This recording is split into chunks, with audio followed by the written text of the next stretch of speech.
So where are we tonight?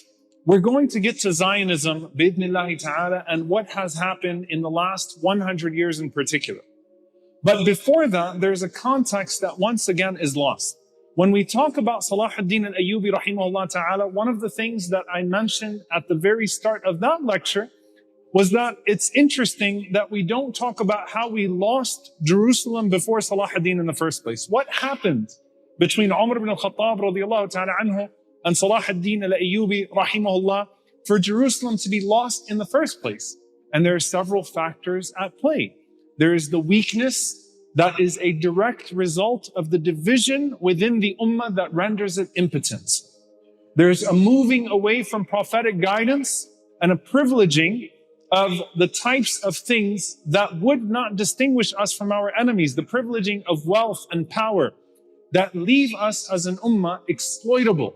And so it was only a few hundred years after the glorious entrance of Umar ibn Al-Khattab radiyallahu ta'ala anhu that you had the massacres that took place in Jerusalem at the hands of the Crusaders. And as an Ummah, we look back and we reflect. Likewise, when did we lose Jerusalem after Salahuddin Al-Ayyubi rahimahullah ta'ala?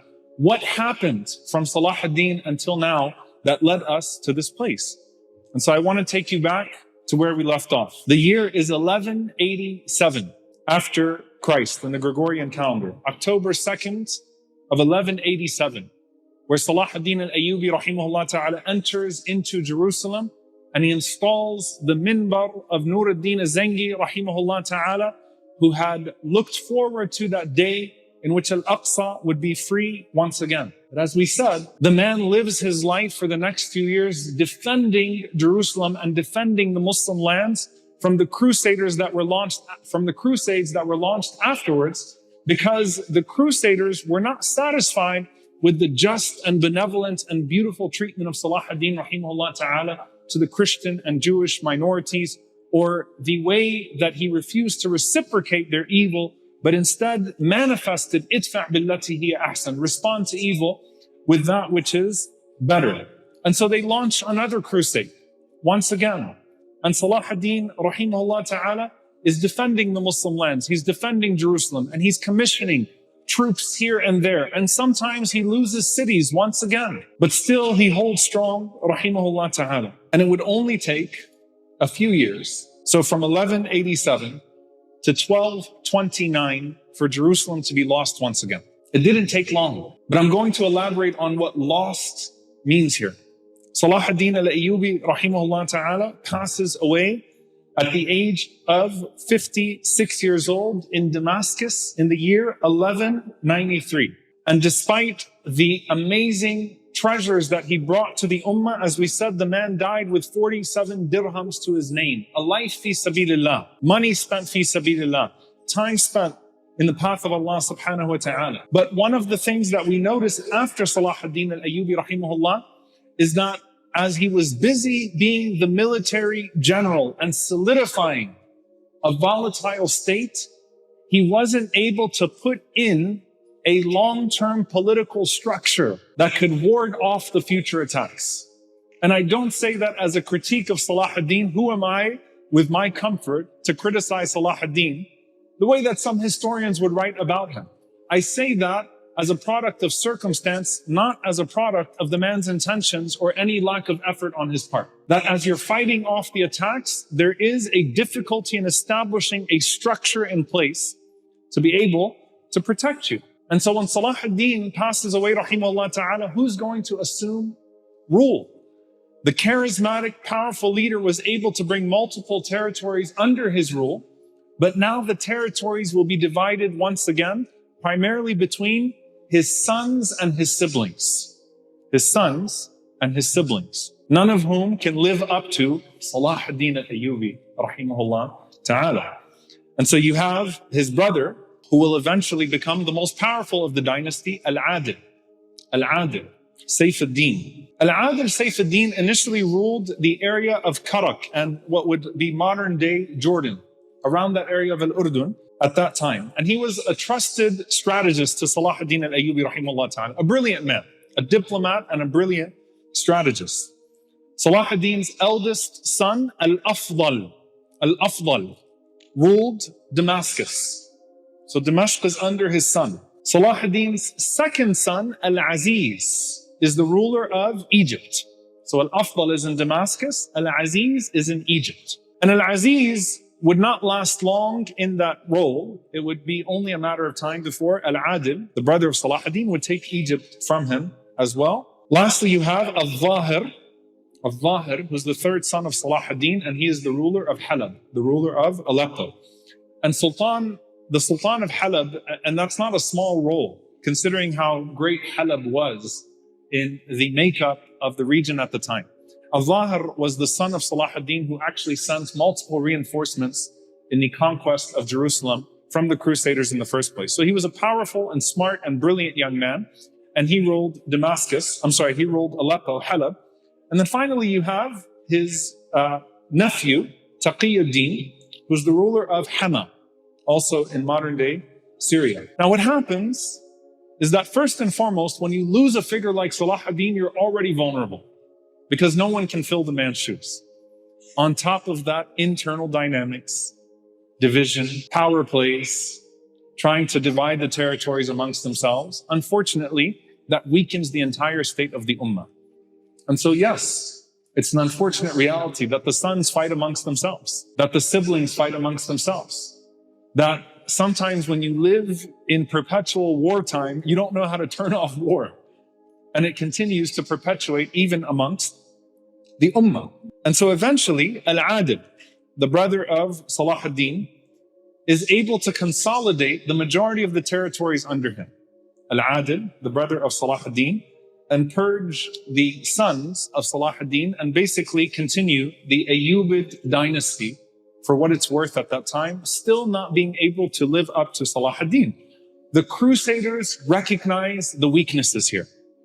They recognize the openings for themselves.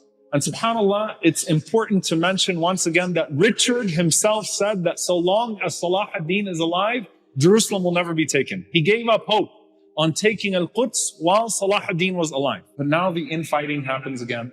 Now the division of territories. And while Al-Adil, the brother of Salahuddin, is able to consolidate the majority of the territory and lead the Ayyubid dynasty, they're still weakened greatly on the inside. On top of that, division perpetuates division. And so Al-Adil passes away in the year 1218. 1218, Al-Adil dies. His son, Al-Kamil, takes power in Masr, in Egypt. And the children of Al-Adil repeat the same mistakes as the children of Salahuddin, and they start to bicker amongst themselves and fight amongst themselves about territory. And subhanAllah, I want you to realize that when we say, Nahnu abna Salahuddin, we're the children of Salahuddin, we're not talking about being of the lineage of Salahuddin. We're talking about carrying the passion of Salahuddin. And we ask Allah subhanahu wa ta'ala to grant us that sincerity, to put the ummah before ourselves. And so again, remember the dua of the Prophet ﷺ, أَلَّا يَجْعَلَ بَأْسَهُمْ بَيْنَهُم, that their misfortune not be found amongst them. The misfortune is found amongst the Muslims themselves. Al-Kamil is in charge of the empire that is dwindling, of the Ayyubid dynasty. And Al-Kamil also makes a mistake of prioritizing Masr, prioritizing Egypt, to the detriment of the other territories. And the Crusaders are like sharks, waiting with the poverty of Europe behind them, both moral poverty and economic poverty, as well as the humiliation of defeat at the hands of Salahuddin after they had pillaged the area. And now you have an opening to attack. And so this is where you read about the 6th crusade. And so you'll notice the 1st crusade, the 2nd crusade, the 3rd crusade, the 4th crusade. The crusade is getting less and less religious, even using the veneer of religiosity being about Jerusalem.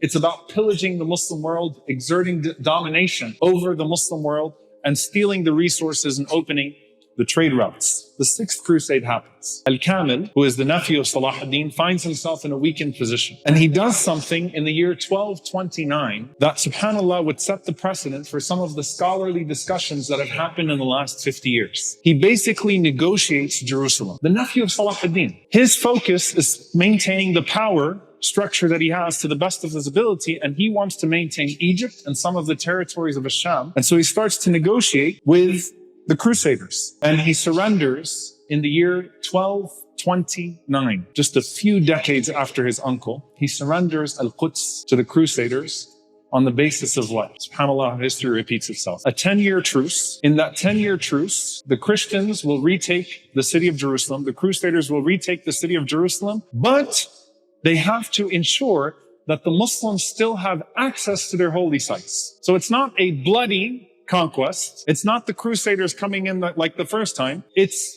a negotiation where Al-Kamil is left with Egypt and some of the territories of Asham, but Al-Quds, the heart of his uncle Salahuddin, the beating heart of the Ummah, is given, and the logic that is used is, well, we still get to visit. We still can go and visit Al-Aqsa. Remember how bad it was under the Crusaders, where they didn't even have adhan and iqamah? And subhanAllah, as I started to read the scholarly discourse refuting that move, I started to think about the logic of normalization that's happening in this day and age. We don't want to just pray in Masjid al-Aqsa as it remains occupied by these people. That's not the point of this. Would any one of us be satisfied with Mecca, with the Kaaba being under occupation? But you know what? At least we get to go do Hajj and Umrah. And so the scholars of the time start to write difficult letters and give difficult sermons about how this was unacceptable for Jerusalem to be given back, even if that meant that the Muslims under this 10-year agreement could still technically go and visit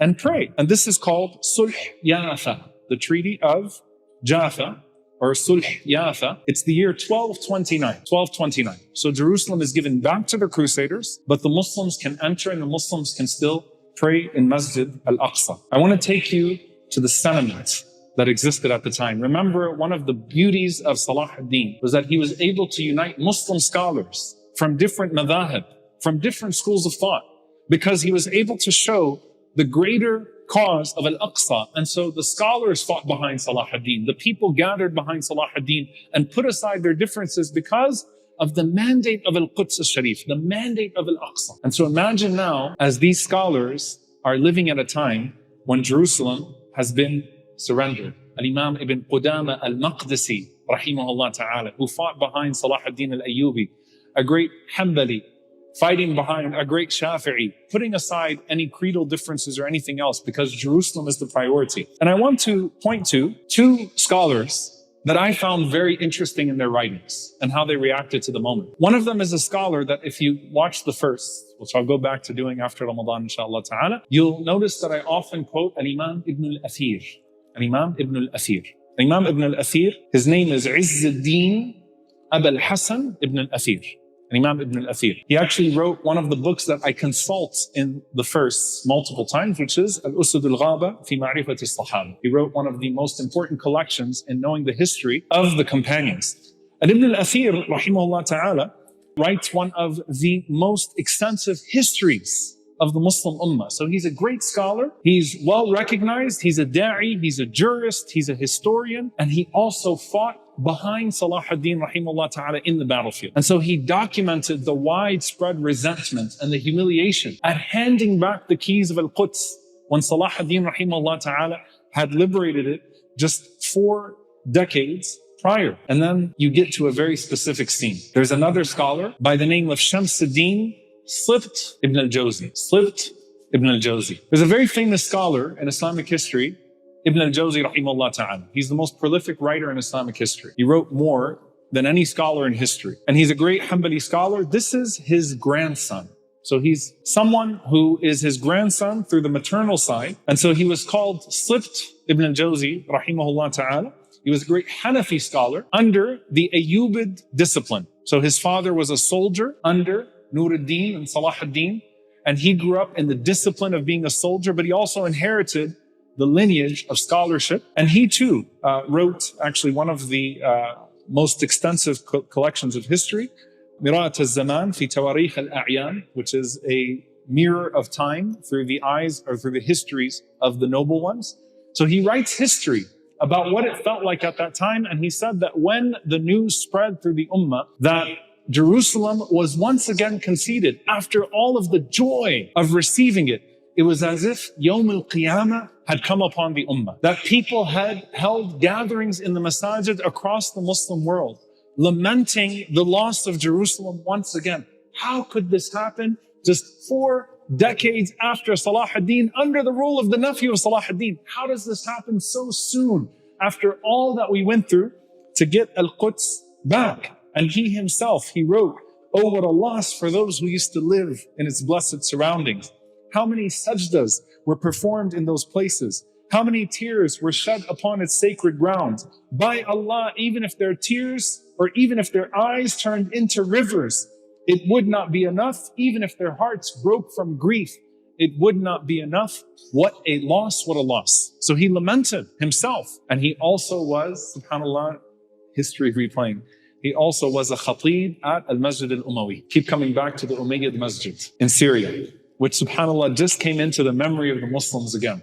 May Allah subhanahu wa ta'ala preserve the victory of the people of Syria, and may Allah Azza wa Jalla allow it to spread. Allahumma ameen. So he would stand on the minbar of Al-Masjid Al-Umawi and condemned the treaty of Yafa and the handing over of the keys of Jerusalem once again. And again, if you're thinking about some of the scholarly writings in the last several decades about how do we deal with Jerusalem under occupation, I want you to understand that yes, Muslims who can visit and they pray in there, but let's not be satisfied. If they gave every Muslim in the world first-class tickets to pray in Masjid Al-Aqsa and they didn't harass us at the checkpoints coming into Masjid Al-Aqsa, we still should never be satisfied until it is liberated from occupation, period. And so some of the scholarly writings of this century are drawing from some of the condemnation of that time, of such an action. And subhanAllah, we find from Sibt ibn al-Jawzi, rahimahullah ta'ala, there's a famous story that is recorded in the books of a woman named Maysoon. And Maysoon is a woman who lost 4 of her brothers, ash-shuhada, against the Crusaders. And she does something very famous. She starts the trend where she cuts her hair and she offers her hair to be used for the reins of the horses to continue to fight against the Crusaders. Out of disgust for the complacency that is once again overtaking the Ummah, that these people are too powerful for us and that there is no point in pushing back against the Crusaders. And she says something very touching. She says, "Innana lam nukhlaq rijalan nahmilu as-suyuf wa naqud al-jiyush." We were not created as men, where we hold our swords or we move the armies. وَلَكِنَّنَا إِذَا جَبُنَا الرِّجَالُ لَمْ نَعْجِزْ عَنِ الْعَمَلِ. But when the men become cowards, we will not back off of our deeds. And she says, هَذَا شَعْرِي أَثْمَنُ مَا أَمْلِكُ. This is my hair, the most precious of that which I possess. أَجْعَلُهُ قَيْدًا بِفَرَسٍ تُقَاتِلُ فِي سَبِيلِ اللَّهِ لَعَلِّي أُحَرِّكُ هَؤُلَاءِ الْأَمْوَاتِ. I put it forth to be used for the horses, فِي سَبِيلِ اللَّهِ, so that perhaps we can once again wake up the dead. She's talking about the Muslims themselves. And subhanAllah, it's narrated that Sibt ibn al-Jawzi actually stands on the minbar in Masjid Bani Umayyah, and he holds the package and he shames the men and says, "Where are you? Wayhakum ya Muslimi? Woe to you, O Muslims. Where is your izzah? Where is your deen?" Can you imagine the sight almost 1,000 years ago of a man standing in the Ummah Masjid and saying, "What is wrong with you? How can you be complacent once again? You're the Ummah of Salahuddin Al-Ayyubi, rahimahullah ta'ala." And then he puts forth and he says, if you're too cowardly, then at least make room for the women to go forward. What is it with you that you have accepted this humiliating place for yourselves? And he says at the end of his khutbah, قال, and I want you to imagine the scene, قال تصدعي يا قبة النصر وميدي يا عمد المساجد أو يا عمد المسجد وانقضي يا رجوم لقد أضاع الرجال رجولتهم. Says, shake, O dome. Shake, O dome. Shake, or crack, O dome of the masjid. Shake, O pillars of the masjid. Collapse, O stones of the masjid. Because the men have lost their manhood, pushing the people.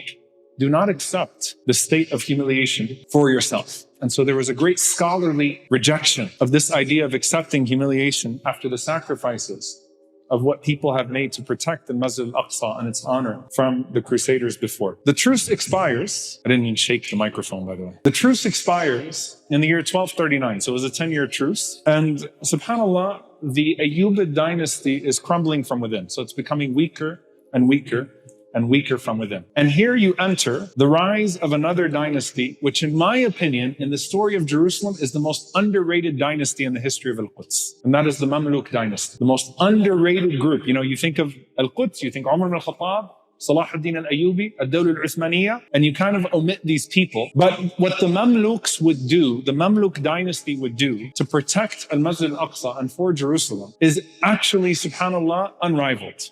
It's incredible what they were able to do. So who are the Mamluks that would then secure Jerusalem once again and that would protect it for over 200 years?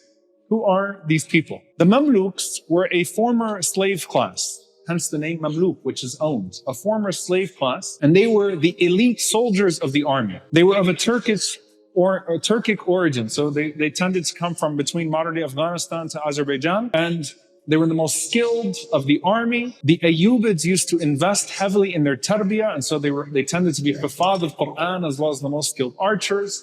So they were a class that was meant for war to be the elite soldiers of the Ayyubid dynasty. They were everything from the archers to the lead men. And eventually, through their military genius and through their prowess, they actually started to become more powerful than the Ayyubids themselves. And so subhanAllah, there's a trend here. The Ayyubid dynasty was born out of the Zengid dynasty.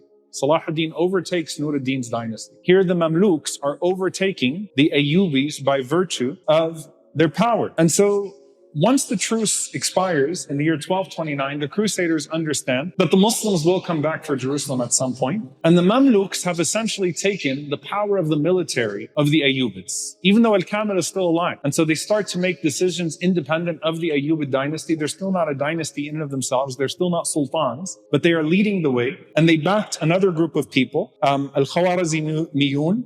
And Al-Khawarizmiyun are basically a Persian Sunni dynasty. So they're a Persian Sunni dynasty from that area. They join with the Mamluks and they invade Jerusalem in the year 1244. And they expel the Crusaders, this time permanent. Okay, so there is that period between Salahuddin and this return to Jerusalem in which Jerusalem was lost. The Muslims take it back in the year 1244. And as we said, this will be the last time the Crusaders enter. SubhanAllah, you look at how history repeats itself. If you read of the Battle of Laforbi, the Battle of Laforbi was considered the final blow to the Crusaders in Palestine. The final blow to the Crusaders in Palestine, October 17th, 1244. Laforbi is modern day Asqalan, right at the area of Gaza. Meaning Gaza was the place where the Crusaders were sent packing and they never came back. They never came back to Palestine from October 17th, 1244. And so we ask Allah subhanahu wa ta'ala that as that area, when the Prophet ﷺ praised that area of Asqalan, that area, that Allah Azza wa Jal continue to make that a place of resilience where the Ummah always finds life, even in our darkest and our lowest moments. Allahumma ameen. So it's 1244, the Crusaders are gone. They launch another attack, Louis IX of France, with a new crusade. And he plunges deep into the Muslim world. And now the son of Al-Kamil, who is Salih, who's now in charge, Salih, once again, fears that he's going to lose Egypt, that he's going to lose the power cluster of the Ayyubid dynasty. He starts to negotiate with the Crusaders. Once again, subhanAllah, a repeat of what Al-Kamil did. He starts to negotiate that perhaps certain cities could be given to the Crusaders so that they could leave the power centers of the Ayyubid dynasty. As this negotiation is taking place, Sultan al-Salih, so we're talking about the grandnephew of Salahuddin now, Sultan al-Salih, the son of Al-Kamil, passes away. Now the Mamluks, they do something interesting. They hide his death from the Crusaders and they start to solidify the forts. And they engage in confrontation with the Crusaders without letting them know that the Sultan has passed away. And eventually, as the word spreads, the Crusaders become emboldened. You have the Battle of Mansoura in 1250. The Mamluks defeat the Crusaders. And then you have the Battle of Faraskour, where they captured Louis IX himself. So they actually capture Louis IX himself, and he has to ransom himself from the Mamluks, and the Crusaders are once again defeated, this time at the hands of a new dynasty, the Mamluks. And the Mamluks now supplant the Ayyubids and become the sultans themselves. The dynasty officially takes shape. The first sultan of the Mamluks is Sultan Izzuddin. And subhanAllah, this becomes a force to reckon with. And look how Allah tests this ummah. You've just been through fighting off these barbaric forces from Europe. That's why I tell people, subhanAllah, you think it's the day of judgment, and every generation of Muslims thought the day of judgment was going to happen in their time. Don't be so sure. Because you just pushed off the Crusaders who literally ate people and became cannibals. And then what were you tested with? Just 5 years later, the Mongols, the Tatar, who were so brutal that the Muslims thought they might be who? Ya'juj and Ma'juj. Because these people ravaged the Muslim world. And so they start to attack from another front. The year 1258, the Mongols massacre 200,000 people in Baghdad in the worst possible ways. Not only that, they murdered the Khalifa al-Musta'asam of the Dawla al-Abbasiyya and crushed the spirits of the Muslim world. They flooded the Tigris with the books of the Muslims. They destroyed the history, the intellectual history, much of the intellectual history of the Muslims. They acted with such gore that in some ways they made the Crusaders look good. I mean, truly, subhanAllah, what these people wreaked on the Muslim world. And Allah subhanahu wa ta'ala made it so that the Mamluks, who just fought off the Crusaders, are now fighting off another brutal group of people. And the Mamluks are the last major Sunni power that exists in the world. So they moved the Khilafah, which is very symbolic at this time, the Dawla al-Abbasiyya. They move it from Iraq to Egypt. They're based out of Egypt. And they start to put up a fight against the Mongols. The Mongols take Iraq. The Mongols take Aleppo. The Mongols take Damascus. The Mamluks have their internal fights as well, but they put it all aside to face this brutal enemy of the Mongols, the Tatar, and what they are doing to the Muslim world. And so I want you to imagine a scene now where you have a new brutal force and they rule everything from Mongolia to Egypt, and they are moving in the direction of Al-Quds and Al-Haramain. And there appears to be nothing that's going to stop them. So these people are about to destroy Palestine, and they're about to destroy Mecca and Al-Medina. And on the 27th night of Ramadan, Ramadan is a month of victory. The year 1260, one of the most important battles in the history of Islam takes place, which is Ain Jalut. And so the Mamluks, who defeated the Crusaders and removed them from Jerusalem and pushed them out of Asham, were able to halt the force of the Mongols in an extremely unlikely victory. No one who was analyzing the situation would have given the Mamluks a chance against the Mongols at the time. Again, people who the Muslims thought were possibly Ya'juj and Ma'juj, and this was truly the end of time. So they halted all of the westward expansion of the Mongol Empire, and they pushed them away as well. The Mamluks now, so I'm going to get back to Palestine, will protect Jerusalem and protect Palestine and develop it over the next 250 years. And so it is the Mamluks who bring in much of the system of awqaf. They built some of the most important walls and columns and some of the mosaics of Al-Aqsa. They protected it from any further Crusader attacks. They took the lessons from what the Crusaders had done through their multiple attempts on Jerusalem to make sure that it couldn't happen again. They built madaris, they built hospitals, they built all sorts of markets, and Al-Quds became truly a thriving city once again, a center of Islamic scholarship once again, where scholars were rebuilding after the havoc of both the Crusaders and the Mongols. And subhanAllah, as I think about, when you look at a place like Gaza and you say, how will they ever rebuild? How will they ever rebuild? And I just think, if you could visualize the Muslim world after the havoc of the Crusaders and then the havoc of the Mongols 5 years later, and what remained of our masajid? What remained of our libraries? But guess what? It was rebuilt. And subhanAllah became a center, once again, by which the Muslims would thrive. And so the Mamluks have an important role. And you can, of course, read about Saifuddin Qutuz and Sultan Saifuddin Qutuz and Baybars and what they were able to do in order to preserve the legacy of Islam in that area. So the Mamluks hold it for 250 years. Then comes the Ottoman control, the Dawla al-Uthmaniyya of Jerusalem once again. So there is no intermission of a crusade or any other type of hostile takeover of Jerusalem between these two empires, between the Mamluks and the Dawla al-Uthmaniyya. As far as Al-Quds is concerned, Sultan Salim al-Awwal from the Ottoman Empire enters in the year 1516. We're moving closer. I'll keep you here until about 2026. So we can finish the history, inshallah. But in all reality, you have a new glorious empire that will take Jerusalem, that will take Palestine. And subhanAllah, the amount of development that the Ottoman Empire would build and the systemizing of Islamic laws and legal norms and structures over the next 400 years is absolutely unparalleled. And this is where you have the legacy of Sultan Suleiman Al-Qanuni, Suleiman the Magnificent. I was thinking about this.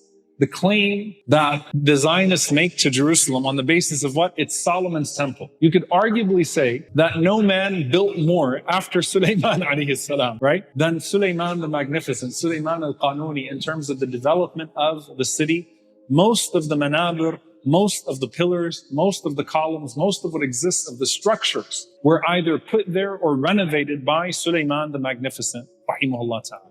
Truly an incredible leader who built on what the Mamluks had put into place, and after funding the largest restoration of Al-Aqsa since the Umayyads, was able to establish laws and the protection of religious minorities in a way that Western writers would admire for generation after generation after generation. Under Ad-Dawla al-Uthmaniyya, not only did Al-Quds thrive for the Muslims, a Palestinian indigenous population is able to grow. And Muslims, Christians, Jews are able to worship in their places without being persecuted for 400 years. And you know, they say that your enemy relies on your ignorance of your history. So when they say, how would Muslims do this? As if we're a barbaric people that are incapable. And we say, subhanAllah, for 700 years, if you took the Mamluks and you took the Dawla al-Uthmaniyya, for almost 7 centuries consecutively, law and order was preserved, and people's religious sites were maintained, and people were not persecuted as a religious minority in this regard. So Suleiman orders the massive construction of the walls around Jerusalem that you see today, around Al-Aqsa that you see today. Multiple columns, multiple structures. And he maintains the Al-Aqsa compound and preserves and puts into place an infrastructure for the various quarters of the city, the Muslim city, the Christian, the Muslim quarter, the Christian quarter, the Jewish quarter, and beyond.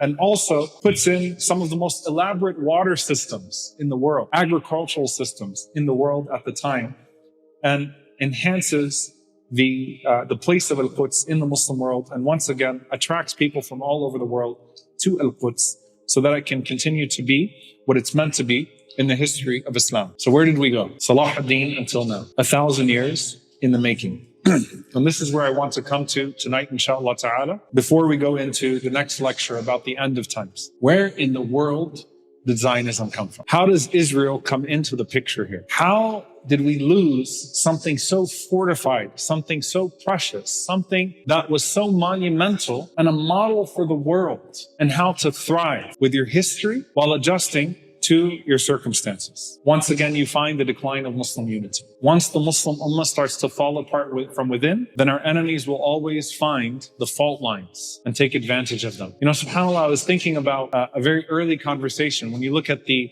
wars between Ali radiallahu ta'ala and Muawiyah radiallahu anhu, and the Roman emperor reaches out to Muawiyah and says, hey, listen, I can deliver Ali's head to you. We can jump in on this battle and we can fight Ali radiallahu ta'ala anhu together. And Muawiyah says, you stay out of this. I'll deliver your head to Ali radiallahu anhu. This isn't your business. That yes, there are internal schisms, and sometimes those schisms can grow and can become deeply self-defeating for us as Muslims. But don't ever leave room for your enemy to exploit your weakness and to come in and to take you when you are in the state. And so Ad-Dawla al-Uthmaniyya, the Ottoman Empire, starts to weaken, starts to fall apart due to internal corruption, undoubtedly, due to internal division, due to external interference, the advent of European colonialism, pillaging the Muslim world, feasting on those exploitations. Western colonial powers like Britain and France slowly starting to stick their noses and stick their feet into Jerusalem and what it may be in the time that is coming. And a strategic, secular, atheist movement known as Zionism that starts working from the 1800s to retake Palestine or to establish a secular, atheist military state, no matter who would live or dwell within. And some of you might be surprised that I'm calling it a secular, atheist state, because Zionism is and was a secular, atheist, militant atheist project, a nationalist project, an ethno-supremacist project that actually at its root did not begin as a religious movement, was merely one expression of a colonial movement towards the Muslim world to divide and pillage and take from the Muslim world that was looked at as an open playground to the West in this regard. And a lot of Muslims don't recognize that Zionism started off as an expressive anti-religious movement, because we see the images today of religious zealots marching into Al-Aqsa and citing the Talmud and citing the Torah and calling us the children of darkness and themselves the children of light, and using all sorts of twisted texts to carry out the most barbaric practices. And you have to go back and see, how did we lose this in the first place? How did this happen? And so we go back to the origins of Zionism. And it's always important to focus on the thinkers and to focus on the figures, because those are the things that you will be able to remember, even as you lose sight of the dates and as you lose sight of some of the broader political contexts. A man by the name of Theodor Herzl. Theodor Herzl was an Austro-Hungarian atheist, Jewish journalist and political activist. He was a self-avowed secular who is considered the founder of modern Zionism. And he's the one that starts to propose, or starts to cement and define, this idea of a Jewish state, of a home for the Jewish people, especially in light of the rise of anti-Semitism in Europe and in the West. And we should, as Muslims, absolutely claim our history and say that while Jewish communities thrived not only in Palestine, by the way, there were Palestinian Jews, it's a historical fact, thrived not only in Palestine,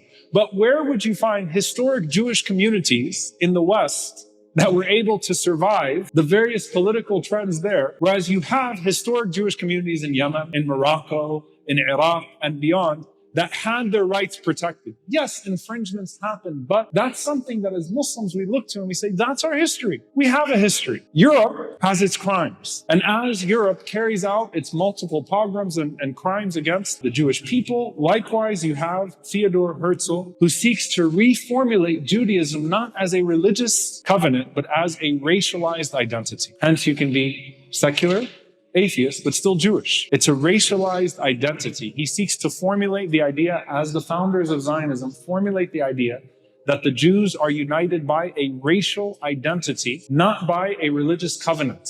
That it's not by their abiding by the Torah, rather it is by lineage and political identity, and that is their distinctive trait, not their commitment to Judaism.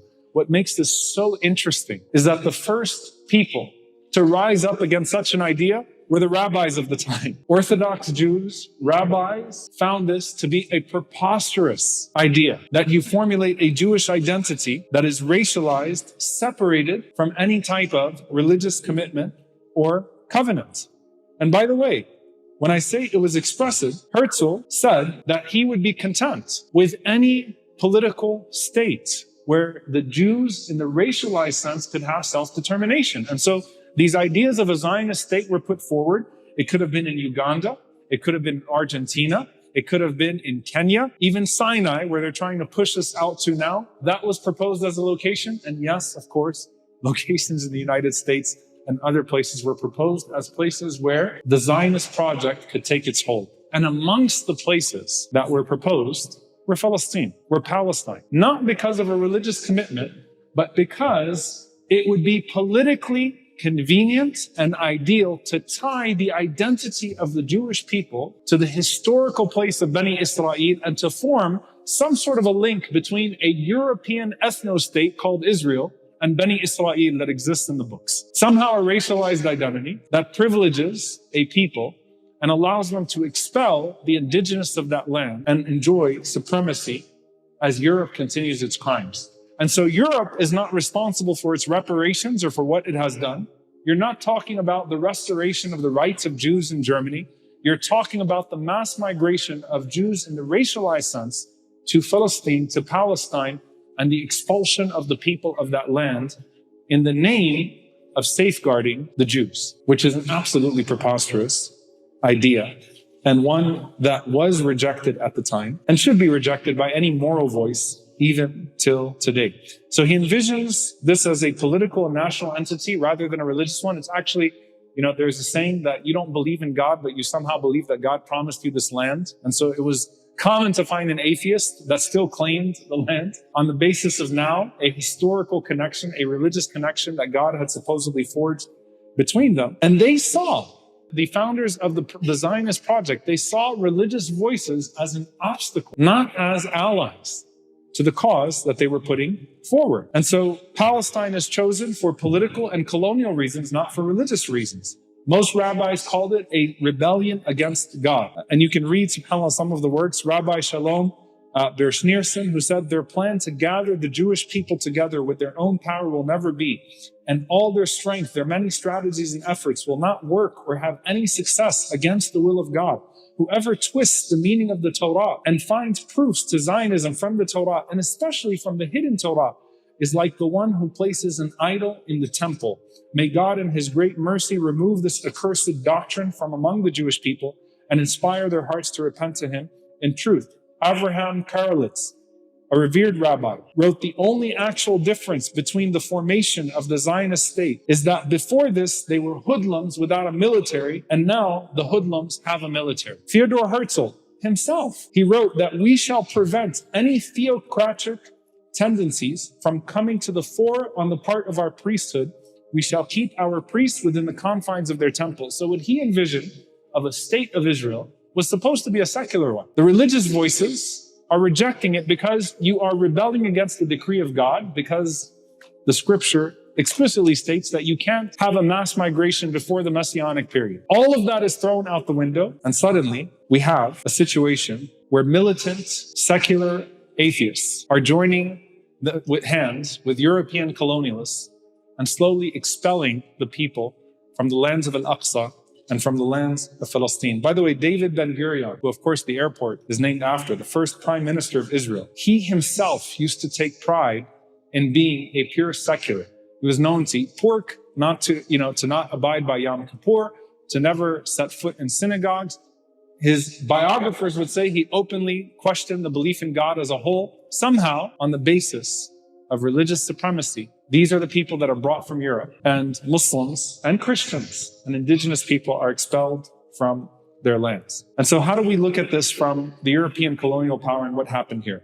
And I don't want to get too far into detail because we'll extend it into the last lecture. Herzl recognizes that Zionism cannot succeed without the support of what he calls a great power. And so he basically says that you have to pitch Zionism to a great power that can get behind it so that it can form part of a defensive wall for Europe and Asia, an outpost of civilization against barbarism, against the barbarity of the Arab and Muslim world. So specifically, he's proposing, let's traffic in the way that the European colonialists are framing the Muslim world as barbarians and as wicked and evil people, and pitch this to the European colonialists to take the project of Zionism on and say that this will form as an imperialist base for you in the Muslim world. And it starts to sound very familiar. At the start of World War I, the Zionists attempted to persuade the British government of the benefits of sponsoring the Jewish colony in Palestine, a Zionist state in Palestine. And so who do they lobby first? The Rothschild family. And so through lobbying efforts, so familiar, subhanAllah, through lobbying efforts, they're able to get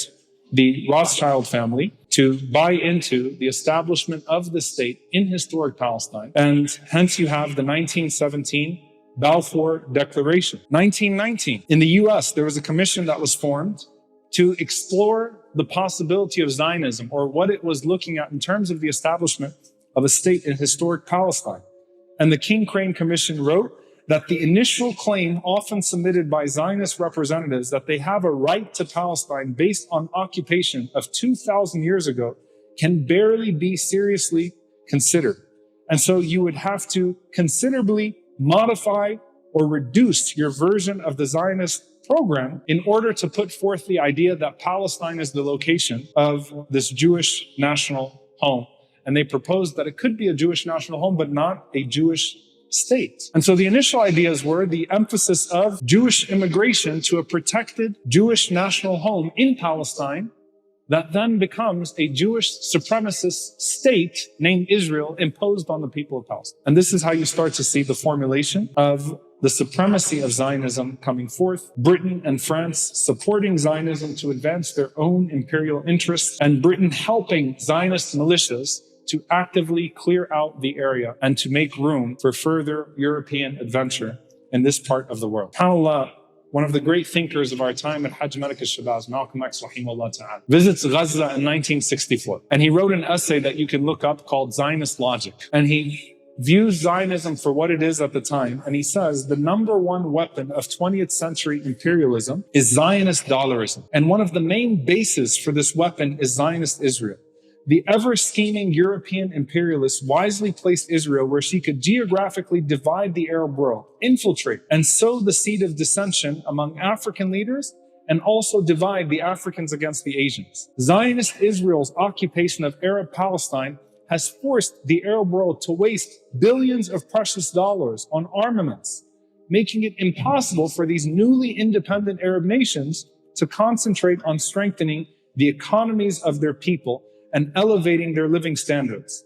And the continued low standard of living in the Arab world has been skillfully used by Zionist propagandists to make it appear to the Africans that the Arab leaders are not intellectually or technically qualified to lift the living standard of their people, thus indirectly inducing Africans to turn away from the Arabs and towards the Israelis for teachers and technical assistance. In other words, they cripple the bird's wing and then condemn it for not flying as fast as they. And he says that to American blacks and Muslims, that both suffer due to Zionist colonialism and American dollarism, and that fighting these two evils would serve both purposes. And so as you see the Polish terrorist, whose fake name is Benjamin Netanyahu, a Polish terrorist standing next to a morally bankrupt realtor, talking about the removal of a people and the purchase of a land and the expulsion because this would open up doors. Know that this is recycled rhetoric, and it is exactly what Malcolm calls imperialism and dollarism meeting together. A marriage of evils, where the people are looked at as less than and removed from their historic places. And Malcolm, subhanAllah, that the placement of Palestine between the Arab world and Africa made it specifically a strategic place for imperialists, to have an imperial outpost in this part of the world, to serve its colonial interests. And the word transfer was used in Zionist literature of the non-Jewish population, which means ethnic cleansing is at the heart of Zionism, and there was never any such thing as Zionism without ethnic cleansing. So if anyone tries to redeem a strain of Zionism and tell you that it's not inherently ethno-supremacist, show me one Zionist leader or pioneer that didn't advocate for the ethnic cleansing of the Palestinian people. It doesn't exist. Every strain of it required the removal of the people for the placement of another people, which is illegal by any moral standard. To end here,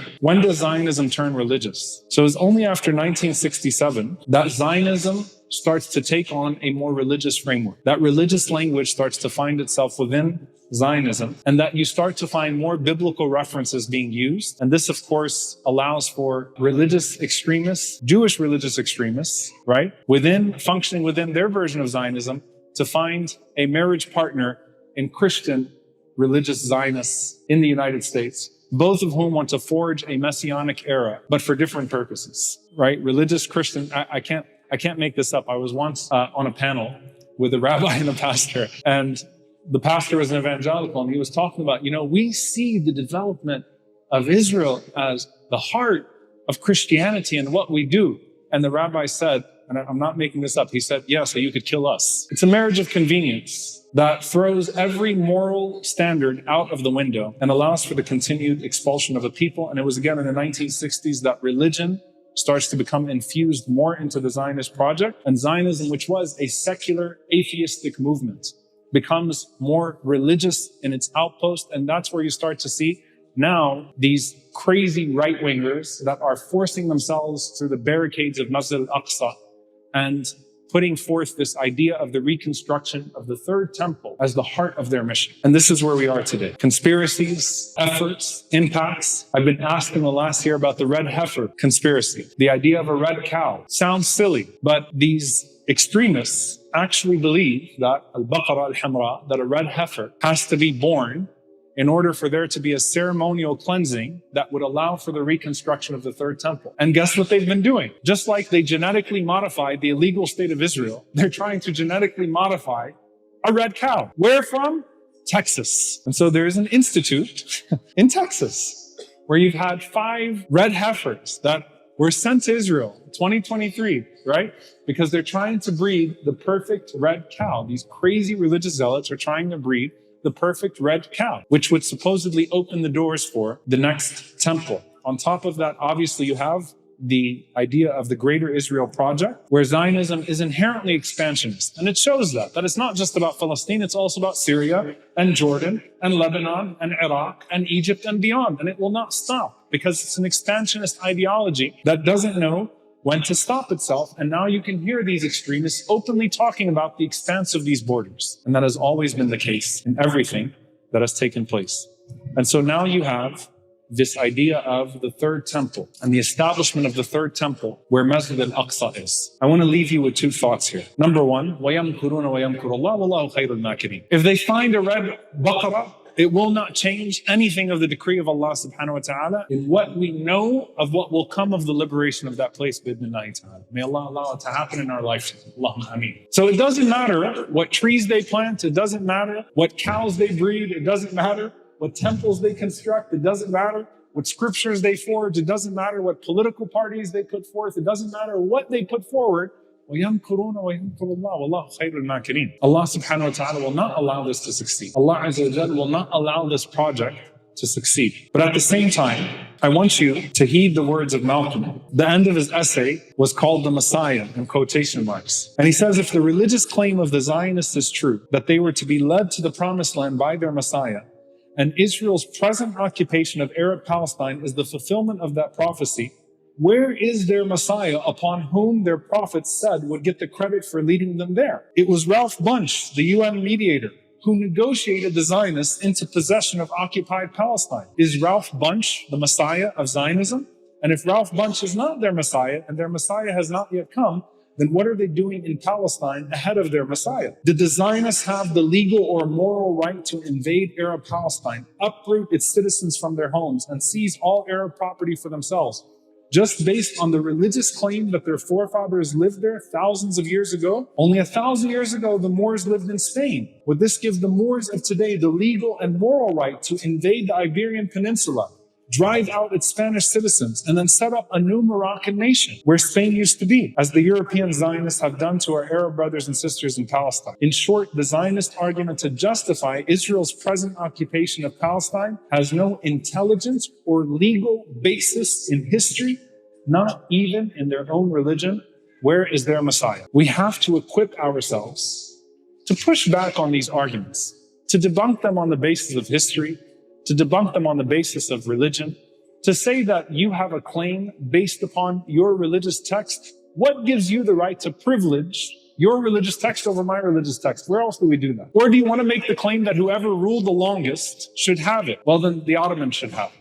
Or do you want to make the claim that whoever was there first should have it? Well, then you'd have to go pre-Bani Israel, and they should have it. What basis do you have for the expulsion of the people of that land? And subhanAllah, we have a history of a millennium of how we treated people in that land. And we ask Allah subhanahu wa ta'ala to restore justice to that land. The justice that was found in Islam for the people of that land, that doesn't tolerate oppression or the humiliation of people and the desecration of the sanctified sites. Allahumma ameen. I was thinking about the Wailing Wall. That is where, if you think about the way that structures were preserved for different religious communities, that is where we believe that the Buraq was tied. Where is the spirit of Umar radiallahu ta'ala anhu when he walked out of the church because he said, this church belongs to the Christians, I don't want Muslims to claim it for them? Where's the spirit of the Muslims that didn't destroy anything or take things away from people? Where is the spirit of justice that we find in ourselves? And so it's important to say as well that Muslims never denied a Jewish connection, but we do push back on Jewish supremacy in that land on the basis of a biblical claim that allows for now indigenous Muslim and Christian Palestinians to be robbed of their historical homeland. The last scene I'll give you is this. I ended off Salahuddin with a scene of Henri Gouraud, the French colonialist, who walks into Syria in the year 1920 and he kicks the grave of Salahuddin and says, get up, we're back. And there is almost, subhanAllah, a parallel scene of Edmund Allenby entering the British colonialists in the year 1917, entering the city of Jerusalem and claiming that the British had a mandate to take Jerusalem and to give it to another people. And they called it what? What was the motto of Zionism? A land without a people for a people without a land. Meaning we are not a people. Talk about dehumanization. The hundreds of thousands of people that were driven out of their homes in the Nakba were not people. They never saw us as people. But when a British colonialist walks into Al-Quds and a French colonialist walks into Syria and they kick the grave of Salahuddin, or they enter with their boots into Al-Masjid Al-Aqsa, know that you can complain about the humiliation all you want. But until you rekindle in your heart and in your efforts what drove Salahuddin in the first place, we remain in a state of humiliation, because Allah subhanahu wa ta'ala is the one who controls the dynamics of power at all times. My great-grandfather, Mufti Munib Hashim, rahimahullah ta'ala, who was the last Ottoman appointed Mufti of Palestine and Nablus. The one line I read in his biography that made my heart fill with love and glory was that he wouldn't stand up for the British when they would enter. He remained seated. He wouldn't honor them by standing up for them. That somehow, as time goes on, we start to adopt norms of humiliation for ourselves, and we start to adopt these things as mainstream and acceptable. Wallahi, even if they let us go pray in Masjid Al-Aqsa without the harassment, until it is free, the Muslim's heart should be shackled with pain.